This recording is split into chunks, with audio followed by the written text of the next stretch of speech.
Hello everybody, welcome to the final session here in the Information Age Gallery. Thank you for choosing us over more cake, which I realize was a difficult decision for all of you.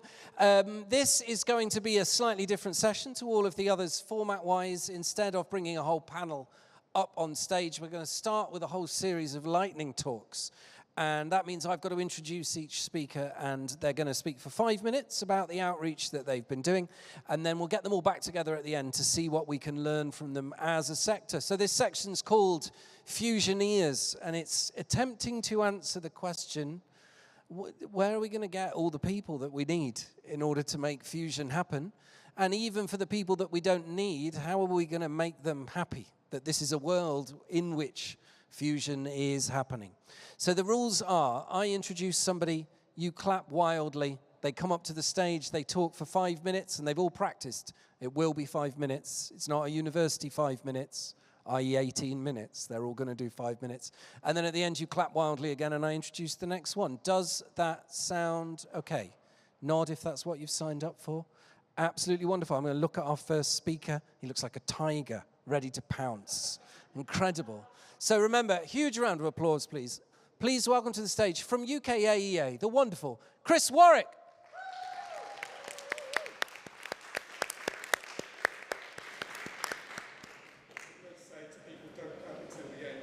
Don't know what's coming. I'm Chris Warrick. I've been at UKAEA for 153 years, about 80 of those in outreach. It certainly seems like that, but a long, long time. So this is relatively quick. Steve alluded to this just now. There's a temptation to think that you do outreach for recruitment for the next generations. And that is really one of the reasons you do it. But there's a whole host of others, and some of these are very similar to each other. But you could easily put all of these down. I'm going to highlight just 2 or 3. Society increasingly expects us and our organizations to do this kind of thing. More pragmatically, our funders certainly expect us to do this kind of thing, and we expect to do it as well. I've always had very strong CEO and executive backing to do it, but it is important because society expects you to. There is the careers and recruitment angle, but what I put in there is important, and it's pretty obvious, but if you go out and do a whole bunch of stuff at primary schools, you're not going to see them for a while, so it's not going to be immediate. It is really important to do, but it isn't going to be immediate. The other thing is that you can do an awful lot of outreach, and I'll talk a little bit about what we do in a second, without really knowing how successful it's been. And you get the odd example, but evaluating it is really, really hard to do as well. You don't know I've got a clock down there, so I have to be really worried about that. You are also spreading the awareness of fusion, and for us, that's in particular around the sites that we've got, Culham, but most notably now around Step. We're doing a lot more around there, and up in our Yorkshire site, but also more nationally. So you're trying to cover lots of different bases. Don't just get hung up on the careers angle. There's more to it than that. So what do you do? And I'm incredibly lucky that at my lab, I've got the largest fusion experiment in the world that genuinely does wow people. If you have got stuff in your factory, in your organization, in your institute, get people in to see it. You get a hell of a lot more interaction and impact from people seeing stuff. We really learned that during COVID when we were trying to do everything online. And we did it, but it was nowhere near as impactful. So I love this bottom picture, walking up towards Jet. The chap looking up is very common. People just no idea of the scale, and they come in and see the scale, and they're really wowed by it. So do try and use any bits of kit that you've got and get people to you rather than you always to them. However, for schools, we have a lot of school visits coming to us at A-level and GCSE, but primary school kids on site is a bit of a no-no. Plus, you're never going to get primary school kids to you, so we do a lot with primary schools. The thing in the middle is something we call the Sun Dome, which is an inflatable planetarium, if ever you've been in one of those, made to look like the sun. The person at the bottom who looks a bit like a child is me, about 15 years ago, inside the dome, with a bunch of primary school kids watching films all about fusion. We think really hard about how that whole session works. And as well as movies, as well as us talking to the kids, we do get them out in the middle and we get them moving around as atoms and bashing in and fusing with each other. Some kids learn by watching and listening. but you speak to any teacher, a lot of kids learn by doing. So remember that as well, certainly if you're going to go down towards primary school, that is really important. And we also go to science festivals. Colleagues of mine, in fact, you should have had one of my colleagues today, but unfortunately you've got me, are up at the Big Bang Festival today. We go to New Scientists Live, we go to all our local science festivals. And we do often take robot dogs, which is great because it gets people in. Who doesn't love a robot dog? Then you have the real challenge of building a bridge from that to fusion, which is not that easy. I would suggest, and what we do, is don't get hung up on all sorts of clever virtual reality and digital stuff. Simple is often really good. The bottom picture of a plasma ball, our absolute staple. No one can resist putting their hand on top of a plasma ball from 8 to 80. It's just a fact. Then you can talk to them. We have little 3D printed models that you can build of a tokamak, that kind of thing. Really, really simple often is better than the really clever stuff. And I'm going to leave you with a picture and a quote. I said earlier that it's very difficult to evaluate and you don't really know the success very often. I don't know if any of you know Roddy Van, who's the head of the Fusion CDT and the Fusion Guru up at York University. And I did get his permission for this picture. There is Roddy at 15 coming to visit us on a school visit. And he's told me since, in fact, I was with him this morning up in York, as it happens, that it was that visit that made him get into fusion. Now that is gold dust for me. And that quote at the bottom is from a graduate on our graduate scheme. Again, I've asked permission. She came on an open day when she was 16, travelled all the way down from Edinburgh. That impact stayed with her, and now she's with us on the grad scheme. So it does work. It's not always obvious it's worked, but it does help. My time is up. Thank you very much. Huge round of applause for Chris Warrick, please. Chris bringing us the incredible revelation that haircuts were really bad in the olden days. Now, our next speaker is the wonderful Dario Cruz from Fusenet. So here he comes. Can I have a huge round of applause for Dario, please?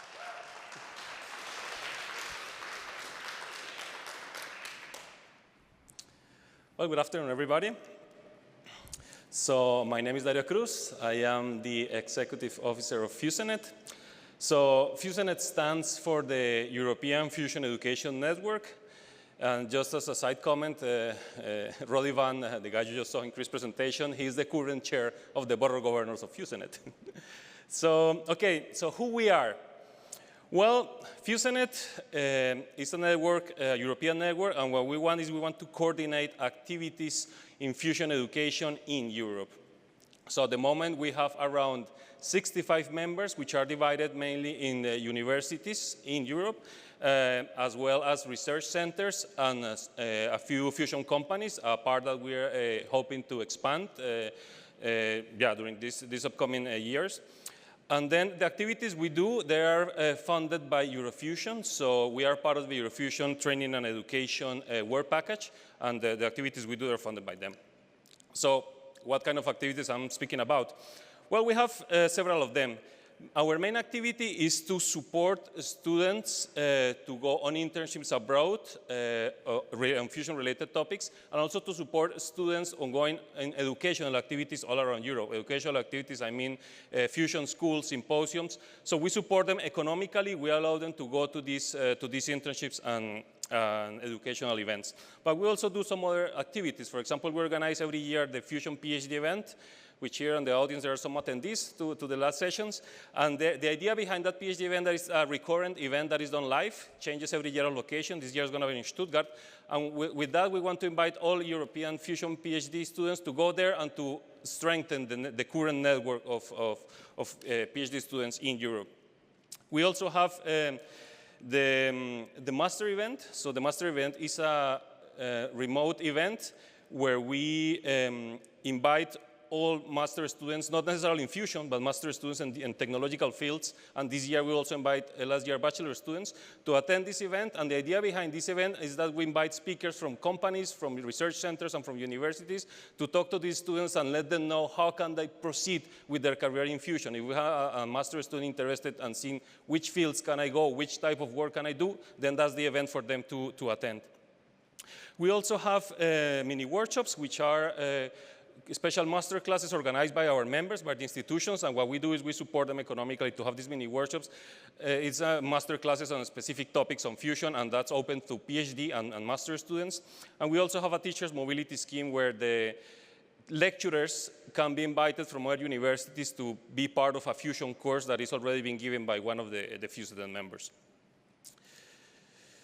So we also focus on the younger audience, and by younger audience I mean secondary school kids and primary school. So we try to reach these kids through the teachers, because we believe the teachers are really an inspirational figure at those ages. So we have every year we organize the Fusionet Teacher Day, which is a remote event where we invite science teachers from high school, science or mathematics or interest teachers. And then we divide this event in local sessions in different countries where we have speakers having introductory topics to fusion in the local language. And then we reunite these speakers in a central webinar where we promote our educational materials that we have created for them. So we created a set of 5 modules about fusion, and specifically tailored for classroom education. And we also show them different facilities in fusion around the world, Europe mainly. We also have secondary school materials available for secondary school teachers that focus mainly on creativity, critical thinking, and science. So that's more for primary school kids. So what do we foresee? We foresee that the availability of fusion workforce is going to be a determining aspect in the success of fusion. We also believe that it is really important to start motivating the younger generation to join fusion activities now. And and we have seen that if you want to include a concept into society, if you want to bring a concept into society, you really have to work hand in hand with outreach, but also with education. So these 2 things really are the key aspects to bring something into society, because what we believe is that there will be a future where the fusion energy is going to be an everyday reality. So thank you so much for your time. 10 seconds in advance, eh? Dario, so expanding on the theme of hearing about fusion outreach outside the UK, our next speaker is Sabina Griffith from ITER, and Sabina's going to join us through the magic of telecommunications here in the Information Age Gallery of the Science Museum. So I'm just going to check that we can hear Sabina. Sabina, are you there? Can you talk to us? Oh, look at that. Amazing. Wonderful. I am here. Hello. Brilliant. Can Sabina, you hear let me get you a big round of applause, and then we'll let you start. Please welcome to the stage, Sabina Griffith. Chapeau. Thank you.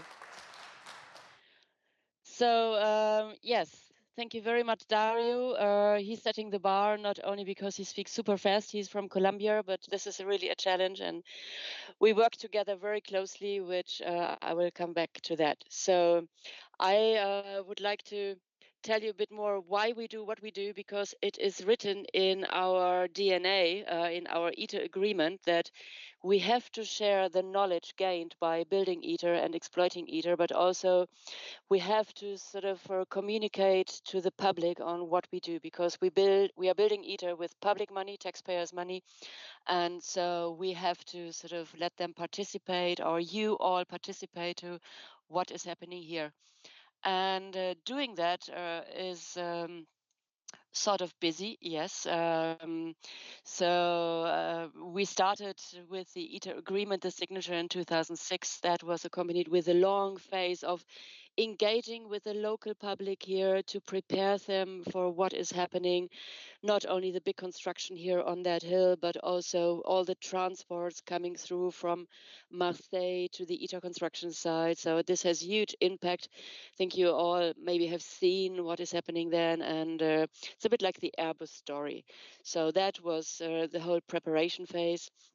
And what we do today is so we engage with the young, we engage with the students. Here is a photo of the ITER robots. We just had ITER robots last week with more than 600 participants, and it started off as a local incentive, but it has now become international. We had people from Los Angeles coming here for that, so that's really great to see. And we have open doors days, and yeah.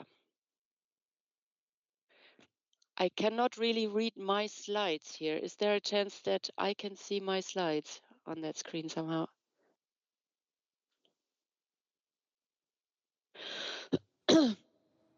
No? Tech team, is there a way that we can solve this problem for Sabina? The word I'm getting is, we don't think we can make them any clearer on your screen. Is that right? Okay, then I'll bring them up on my screen. So I've got I'll an just assembly of the greatest tech minds in the world looking at it for you, Sabina. Don't worry. Yeah. Okay, so thank you. I see it here. So being ITER and being sort of this big starship in the fusion quest, of course, ITER gets a lot of attention and it attracts a lot of people. So we have the open doors days and we have visitors. I'll give you some numbers in a minute. We are open from Monday to Friday. It's amazing. But we also go out there and we are going to the World Conference of Science Journalists, to the science journalist meetings. We are going to weird conferences like the Yggdrasil in Lyon. You see these monsters there on the ITER booth. So these are geeks that are actually interested in sort of medieval games, but they're also very clever. So they also engage in the fusion game. And we go to the big COP conferences, to the energy conferences. And it's amazing to see how fusion has sort of entered the discussion. So a few years ago, when we went to the World Nuclear or World Energy Congress, you know, we had small booths there and the people would feel pity with us and ask us, and who are you? So, and now they come to our booth and they say, okay, you are ITER, so where are you at?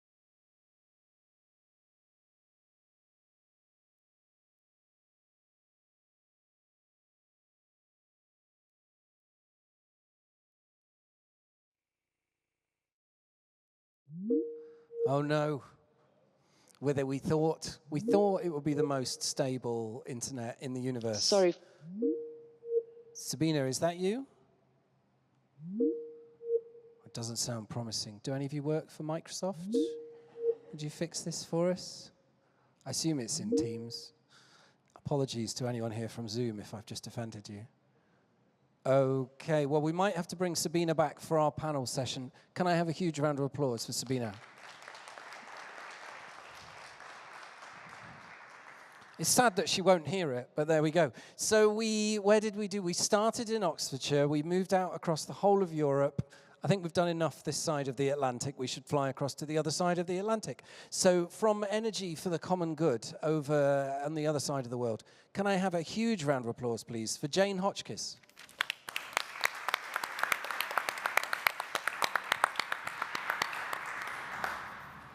Let's see if I can master the technology.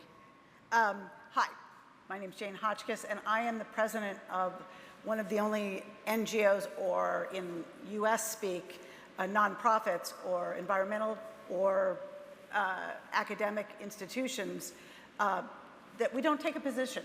So we are a fusion interested period, which we created over a period of time and launched in 20. But I started looking at fusion in about 2012 or 13, when a philanthropist grabbed me by the scruff of the neck when I was moaning about my solar company and said, you have to come take this other technology seriously. Well, there wasn't another technology. There were brilliant plasma physicists at MIT who I spent a lot of time with. And I realized shortly that I was talking about energy and they were talking about physics. And therein lies the problem. So I think that, there we go, already at 4:05. So that's a quick version of my backstory. I'm happy to tell anybody about the war stories of developing even beloved technologies like wind and solar. I have them. I developed them. I also developed policies that promoted them, but those didn't necessarily guarantee success. Let's see, and I'm in charge of the clicker. So on we go. So what do? Well, we've done a lot of different things for a lot of different organizations and entities, but we are advancing commercial fusion energy's breakthroughs with industry advocacy of fusion energy. And I say industry, I'm not talking about being a fusion company. I'm talking about energy industry advocacy, thinking ahead about the regulations, which you've heard about today, about the populations, about the education needs, about the whole space that, in a sense, I was gifted when I walked into renewable energy, but that don't exist, really, today in fusion. And we need to think about how we engage people, as many of the discussions today have focused on, but not just necessarily the future scientists, but people in general, because the biggest reason that projects don't actually end up attached to poles and wires are because people object. And if we put people at the very end of the process instead of up front, we're creating an enormous risk for fusion, especially at the point where now we really, really, really need it. Of course, we could say that right now, but others might disagree. So you need to be need responsive, and you need to create a network. As most people know who know me, I have a massive Rolodex now data center because I keep names. And I've talked to people all over the world for most of my career, which has been well over 30 years now. And then finally, we need to empower people. Fusion isn't necessarily the fear of fission politics. It's about the fear of climate change. So we actually are running a campaign for the future.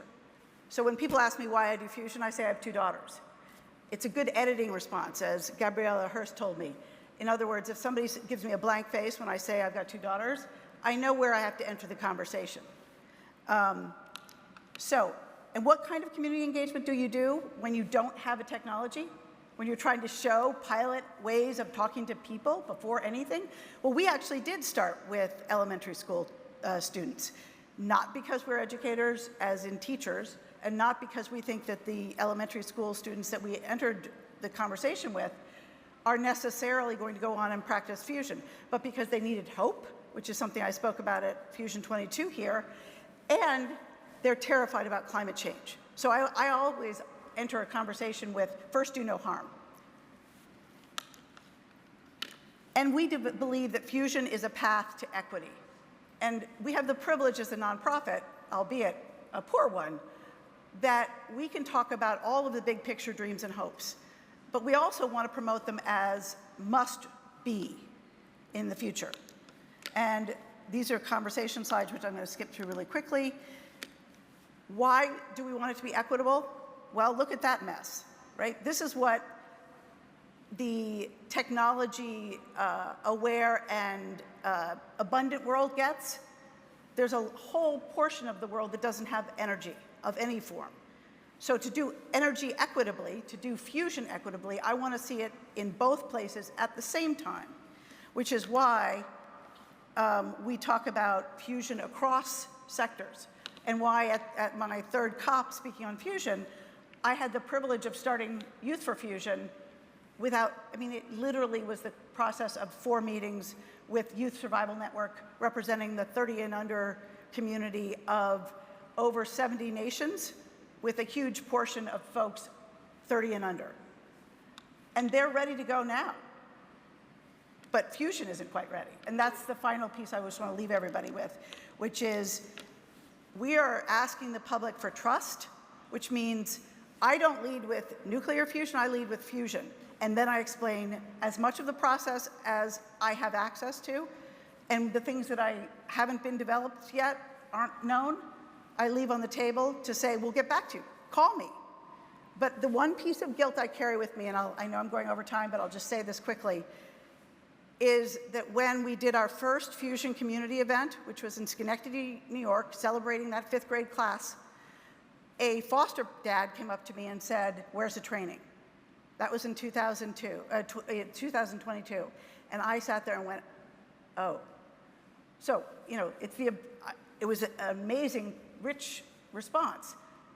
But I don't have a labor training section ready for that gentleman, although he sits in the back of my head, and that's why I am engaged with labor now. So thank you very much, and I guess we'll keep going. Have a huge round of applause for Jane Hotchkiss, please. Fantastic. So having been all the way around the world, it's time for us to come home. We're in the Science Museum. I think it would be amazing to hear about what the Science Museum is doing and also what people from the Science Museum are doing in their spare time. So please, from this very institution, could I have a huge round of applause for Laura Joy Pieters?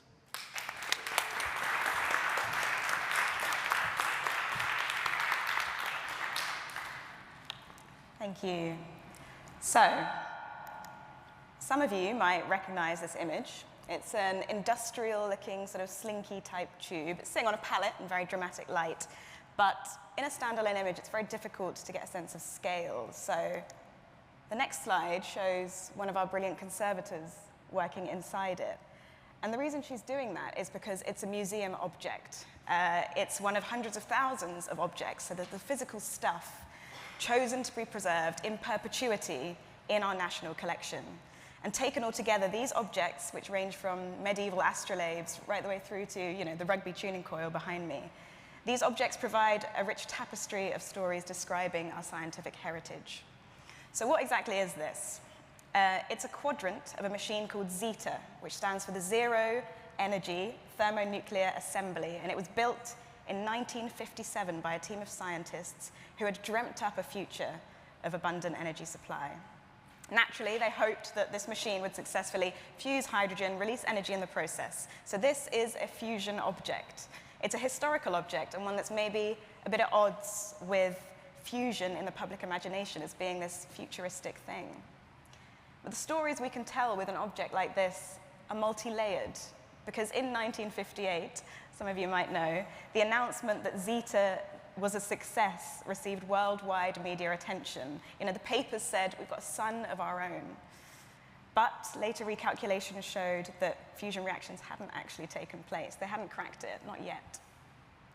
But it's important not only because Zeta is the great-great-grandparent of pretty much all fusion experiments around today, but because it shows that science is made up of failures. As is any endeavor in art, science, literature, it's important to know and acknowledge that. It's the nature of experiment. And while museums have this job to do of preserving our heritage, we don't keep everything hidden away in a store, and we do sometimes put it on display as well. And that's where museums can do something that an article or an image or a documentary can't do, and that's provide a physical encounter. So on this slide, you can see Zeta, which has recently been put on display, and the gallery designers cleverly put these mirrors to recreate the ring. And millions of our diverse visitors can come and stand in front of this original piece of the first British nuclear fusion experiment from the 1950s. It makes it tangible because it's real. It's right there, and you can go and see it. It's on display in the gallery today, and it will be for the next decade or so. On the next slide, we can see the original setup of Zeta as it was in Harwell in Oxfordshire.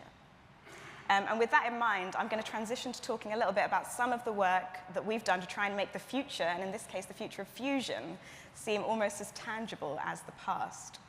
So in the same gallery as our donor of Zeta, we have a digital exhibit of large screens that you can gather around, and something else that museums can provide is that sort of shared communal experience. And for this exhibit of the digital screens, we asked a group of children aged 8 to 16 to dream up inventions of the future of energy.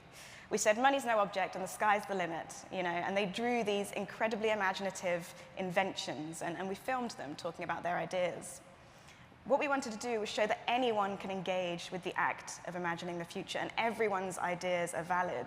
We wanted to empower these children's ideas, and we did that by pairing each clip with another clip of an adult expert in the relevant topic, really taking the idea seriously, saying, oh yes, this volcano-powered pizza restaurant could work because of X, Y, Z.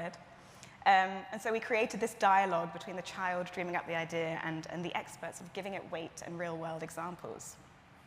One of the ideas was for a fusion-powered cruise ship-type transport system that could sort of travel the world sustainably. And we had Valerie Jameson of this organization as our very game, wonderful expert to speak about fusion for that clip. And I encourage you to go and check it out. I recently had someone who's a futurist, so it's her job to think about the future. She said to me about that exhibit that we've got something that we can point at and say that this is an example of futures literacy. This is an example of future thinking, this idea that the creation of the future shouldn't just be up to a few powerful individuals, but collectively we can all have a part to play in shaping it. And it's great to be able to talk about the future with this image on the screen, because this complex, large machine didn't exist before a group of people had an idea, and they likely wrote some things down, they probably did some drawings or something, and then they built it. And ultimately, it doesn't matter that this one didn't crack it, not only because people around the world, including everyone in this room, are passionately working on it as we speak. But really, the future of fusion undoubtedly needs this kind of future thinking. And what this shows, and what all the stories in this museum show, is that with a blank piece of paper and an idea, you can go on to create remarkable things. Thank you.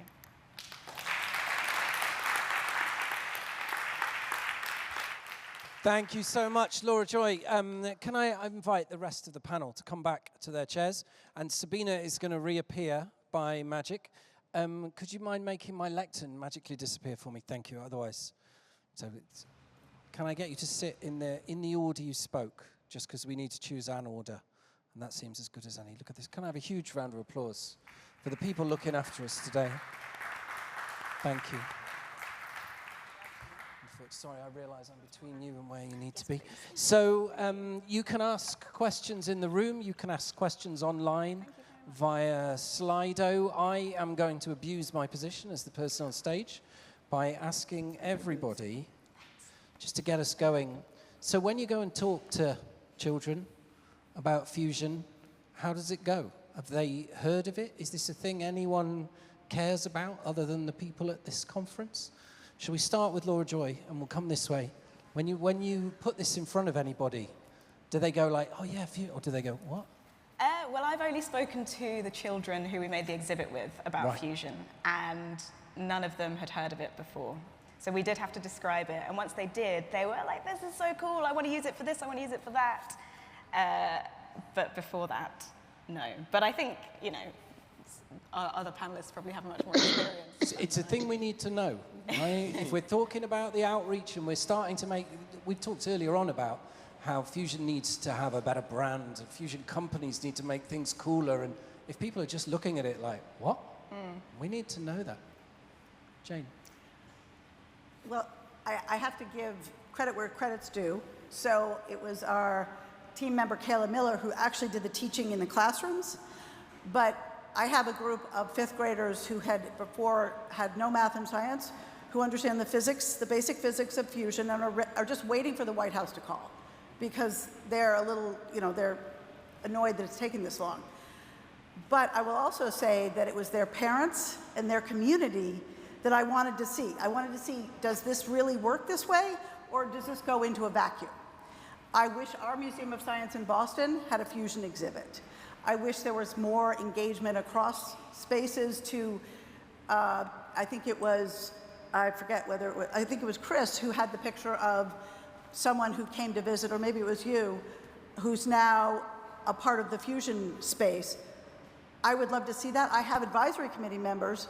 The youngest one was 16 when he joined our advisory committee, but I will say he lives in the UK. We don't have that level, and we don't have that level of public education strength and teaching strength in the US, not because there aren't interests, but because we have defunded it. Fantastic. Sabina, welcome back. Nice to see you again. How does it go for you when you go and talk to young people? Have they heard of fusion? Do they know what you're talking about? Or maybe Sabina can't hear me. Yes, please, Sabina. Okay. Well, talking about children, we work with school classes directly, so school classes from the region here up to Paris. We are in the south near Marseille, so they organize themselves and they come here again from Monday morning until Friday evening. And we go to school classes, we give lectures in classes, and we do virtual tours more and more. That means we connect via Teams or Zoom to the classroom, and we tell them about fusion, and then we give them a virtual tour, talking about older children, like sort of high school students or students, university students. More and more do they organize themselves. They rent buses, and they come from Eindhoven in the Netherlands, they come from Spain, they come from Slovenia, and this is actually the amazing part, because we run a lot of visits every day here, and you know, sometimes it's a real challenge to keep up the morale. But when we have those students that organize themselves, after the big tour, you know, they stand in the assembly hall and they see this massive construction, and they understand why perhaps it takes long, why it is so cost intensive. But they then turn to you and they look straight into your face and they say, You know, Sabina, I wasn't sure what to do after my university. You know, I'm doing mechanical engineering, electro engineering. Now I know.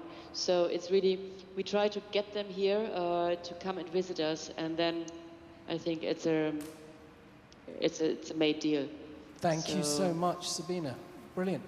Dario, how's it going when you go and meet these young people? Yeah, well, let's say that, for example, for school kids, unfortunately, I don't get to talk to them directly. That would be really great, but as I mentioned before, we are in contact with teachers, and there is a particular initiative that Sabina can relate to because we organize it with ITER and also with the European Commission. So the European Commission organizes a series of secondary school teacher visits to ITER that are fully sponsored by the Commission, and they, of course, being a Commission thing, it's of teachers from all over Europe. So we as Fusenet are invited there as well to provide information on our educational materials and our activities. And it's really nice to be with the teachers because initially you see when they are getting to ITER, you get to meet them the night before at a dinner, then they have different concepts of fusion. Some of them are really excited, some of them are really critical, some of them are talking about, oh, you know, but there's so much money and ITER delays and everything and what's going on. And then you go to them to the site, with Sabina is also part of this initiative, and you see them visiting the ITER site and you see how their eyes open of the teachers, of the magnitude of the project, and how they're really understanding the issue. And then there is a session at the end of this visit where teachers start thinking about initiatives to make in their own classrooms, and you can see how they're motivated to go to the kids, their students, and then to teach them all about fusion, how it is the perception for them. So for me, it's really wonderful to see this change, especially this ITER visit. So, yeah. Fantastic. And Chris, your colleagues are at Big Bang right now, I believe. Yep. How do you think it's going for them? I think brutally, most of the kids you see, either we go out to the Sundome or at Big Bang, won't know about fusion. First of all, you hope that when they leave you, they do. That's critical. To echo what Dario said, doing more with the teachers amplifies it hugely. And we started teacher workshops this year, and we'll do more and more of that nationally. I think that's pretty obvious. I think the third thing that's a bit out of our control, but as fusion becomes more known, then it ought to be more in the curriculum. And it isn't very much. It's a little bit in what happens inside the sun, but very little about what happens down here on Earth. But I think as gradually it will, and again, you know, to be negative about outreach, it is a gradual thing. You're building awareness very gradually, and all the different things we've heard about today, then you will get to the point where it starts to accelerate. That's what we hope. Fantastic. Now, we are running very short of time because we're heading towards the end of the day. Would anyone in the room like to ask a question? Yes. Hello, there's a microphone coming your way. Panel, yeah. I need a very quick response to this. Look. Hopefully it will be. Yeah, Dave Arminger from Bassett Law District Council. We're going to be the host for STEP. Yes. We made a promise to Atomic Energy Authority that we'd deliver the skills needed for their workforce. Can you give me any tips about how I can do that? Brilliant, yes. I'm from Nottinghamshire, so I'm interested in this question. How on earth is Bassett Law going to find all the skills needed to build and run a fusion power station? Any ideas? Chris? Kind of my job, right? So you start with the schools and you get them aware of what is going to happen on their doorstep, and then you need gradually to put the skills provision and the training in at all levels. Very easy to think that people come the classic route like I did through university to come into fusion, but as you know, we need apprentices, we need people at all different levels to make fusion happen, to make STEP happen. But I think it genuinely starts with the kids, with the teachers, and we've started to do that now, but we need to do a hell of a lot more, but that would be my simple answer. Jane, did you want to dive in? I was going to say, one of the questions I would ask is, what are their skills now? Are they looking for jobs in the future or jobs retraining? Because you can find both, because fusion as a part of the energy sector is very different than fusion, the technologies that are being developed. In terms of where the jobs are and what kind of jobs they are. And that's one of the reasons why we started with the labor unions and I'll call it the technology training centers, because that's where you find that synergy. Fantastic, thank you so much. And I'm sorry that we have to finish. I know we could do lots more. Are you all hanging around for people to say, Sabina, I'm really sorry, I have to stop the whole thing now, but are you hanging around for people to have a glass of wine with you and ask questions? Marvellous. Thank you for helping this session close with, yes, STEP is quite a big challenge, and we all need to face up to that. Could I have a huge round of applause for my wonderful panel, please, including Sabina?